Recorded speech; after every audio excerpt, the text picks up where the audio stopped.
Okay, hello everybody. This is Rob. Brother, how you doing? I'm doing alright. How's your day going so far? Pretty hot. Hot outside? Yeah. So I gotta keep drinking water. Yep. Keep hydration. Where are you from? Well, I'm from Arizona. I'm from Avondale. So, Born and raised here? well, I was born that way, and I kind of raised up out here in Maryville. So, Did you go to high schools here too? no, I didn't go to high school out here. I went to vocational training school. I was trying to become a carpenter. When I was like 18 years old. Didn't work out. So. Did you? You didn't finish it? No, I kind of got, I got into the streets and started fucking around, messing around, whatever. And I didn't finish it. I was close too. I had like a month left, and I didn't finish it. You ever thinking about trying to go back and try to get it done, or? Yeah, I do. I think about it all the time. I did. I think about it all the time wanting to go back because I still know how. I still know how to do. I still know how to build. I still know how to work. It's just. I don't know, once you're out here for a while, like it kind of gets stuck in like a, I don't know, it's like an everyday cycle. It gets you stuck in like called like a hamster wheel, man. Like it just sucks you in. It's hard to get out, It's an everyday cycle. It's like it starts, never ends. It's weird. What's your living situation now? Well, right now, I'm out here with my mom actually. Oh, you're living with your mom? But she's homeless too, and so I have a tent for her. It's a pretty small tent, so I just let her stay in there, and I kind of just like make my little spot on the outside of the tent. But we just the cops have been really.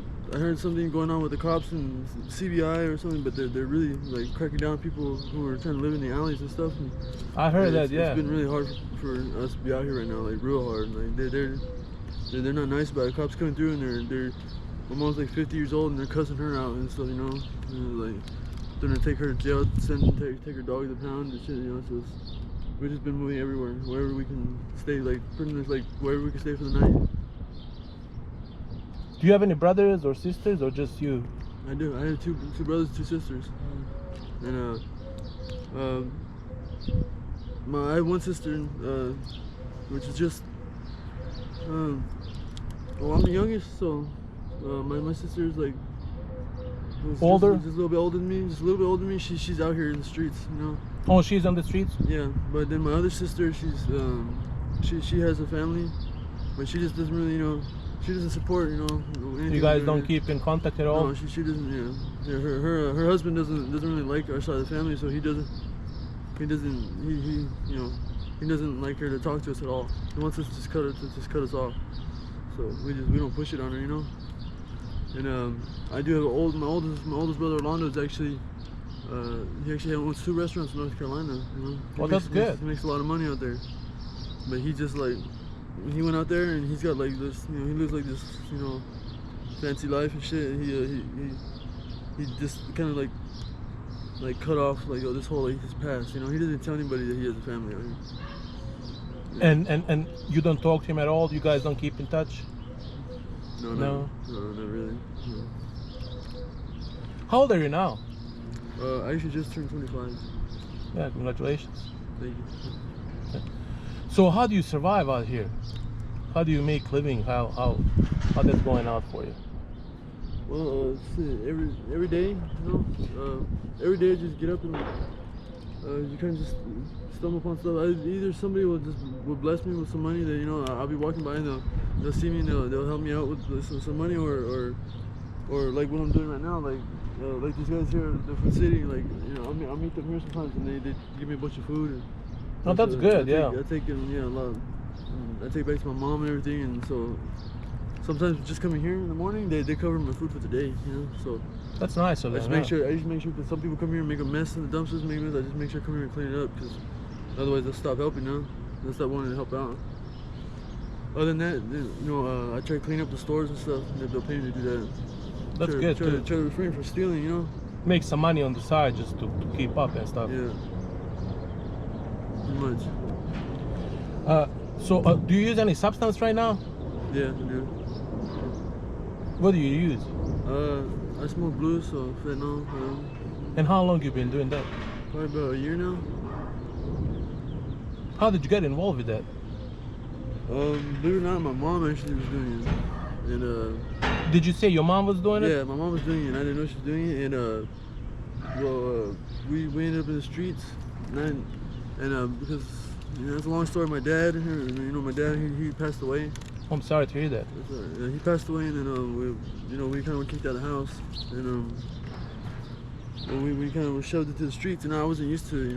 I'd never been in the streets, so it kind of all hit me. And a lot of stuff was hitting me at once, so I just kind of I got weak and just tried it just to try it, and then it just kind of became a coping thing, Now that I'm stuck doing it, because you get addicted really fast to blues, now I just use it to cope every day, Without it, I start feeling and thinking about everything. It keeps me numb. What's the vibe on the street? What's the situation here? The vibe on the street? Yeah, what's the feeling going on? Oh, I don't know. I guess it depends where you're at. Because it's like everybody's either right now. To me, it's either everybody's running from the cops. That's at least for people on the streets, people like me are on the streets. That's what it really seems like right now. That everybody's running from the cops. Like they're chasing everybody. They don't want you nowhere. You can't be nowhere right now.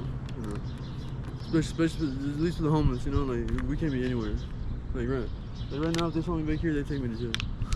I'd come back here anyways. But that's how I feel. That's what anybody's ever talking about here. Is where the cops are at, because they don't let us be anywhere. That's what I feel. You've been in dangerous situations yourself? Yeah, in a lot. Yeah. I've been out here. Yeah. And I was homeless for a little while in East Mesa too. Oh, you lived in East Valley? East Mesa. Oh, East Mesa. Mm-hmm. Yep. So where is better, here or there? Where do you think it's better? Here, for sure. Phoenix? Yeah, definitely. Definitely here. The cops are horrible out there. I remember I had the gang task force in East Mesa when I had the Meseños, which is I guess is like the Mesa gang. I had them. They had actually held me like hostage inside one of their apartments because I was like kind of like just selling pills here and there. It was nothing big, but they didn't like the way I was doing it, and I wasn't asking for permission or something. Because this guy's like 40 years old. They took me into their apartment and then they beat the shit out of me, and they actually started hitting me with a machete too. And they split my eyebrow open, they split my leg open, and they're saying they're gonna kill me. And then all of a sudden, like I guess the neighbor came out of his house, which is also the landlord, and the guy got kind of nervous, so he opened the door and told me to get out. He's like, hurry up, get out of here, take off running. And the guy happened to be watching at the time. He had me looking at the time. He seen me come out of the house. And he called the cops and everything. And the gang task force came first. And then they pinned me in the corner. They pinned me in the corner. And they started roughing me up. They started slamming me into the wall and stuff like that. Like I did something wrong. It's crazy out there, man. It's like they're like, because I hadn't, like I had no business out there. They said, like they're doing some kind of sting operation and I messed it up. I got in the middle of it or something, It was wild out there in East Mesa. I didn't think East Mesa was like that. But It's different. Yeah, so the cops and everything out there, it's crazy, man. It's wild. It's way better here. I came back here real quick. What would be one thing that people would never guess about you when they look at you? What I'm trying to say, how people are judgmental. People, when people look at other people, they judge people instantly. What would be one thing when people look at you that they will never guess about you by just looking at you?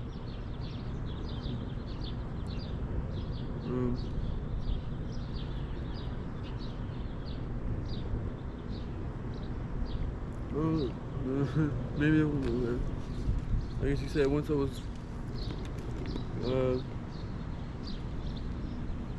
a guy who's I would never even smoke cigarettes. I used to set my body as a temple. I was going into the military. I had my life straightened out. I wouldn't even drink alcohol. Drink alcohol or nothing. I worked out rigorous every day. I had my head on straight more than a lot of people. That was just,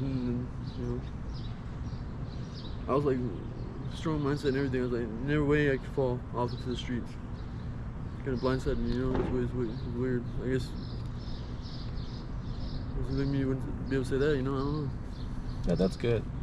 If you could go back to any age in your life, which one would you choose? If you want to start over. Like I was being 17 years old. 17? Mm-hmm. That's when things start going. That's because that's when I left Avondale and I moved to Phoenix, and that's when I started training to do carpentry, construction and stuff. And I would do it again, and I would do it right, you know. And I wouldn't veer off and get distracted, you know. I would just do what I need to do, you know. Yeah. Did you ever try to go to those rehabs? Yeah, I've tried to go before, you know, but for me it's hard because I'm not out here by myself. You know, I take care of my mom. Ever since my dad passed away, like my mom's real depressed, you know, and I can't leave her by herself. And well, like, a lot of people can leave their families, you know, alone and whatnot, or leave their families in the streets. I can't do it, you know. I put my mom first. This is how it is. I put her first before myself. So if I have to spend years of my life dedicated to her, this is what it is. That's good. Yeah. Do you have family of your own? Do you got any kids or no kids. just yourself? What message would you like to pass along to the people that are watching this? Any message, any advice?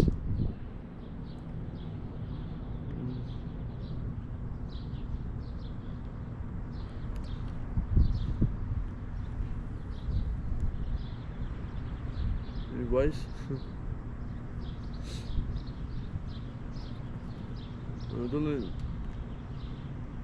Don't let people, you know. Don't let anybody else, you know, get in your head. Don't let people, this social, you know, what they think about you, how you should be. Don't let that shape who you are. Be however you want. If you're gonna be weird or whatever, just be weird. Be yourself. Be unique. And, you know, don't let the people around you mold you. You know. If you're gonna stand out, do it. You never know, that could hurt you too. You know? You try to fit in too much. You know? That's good.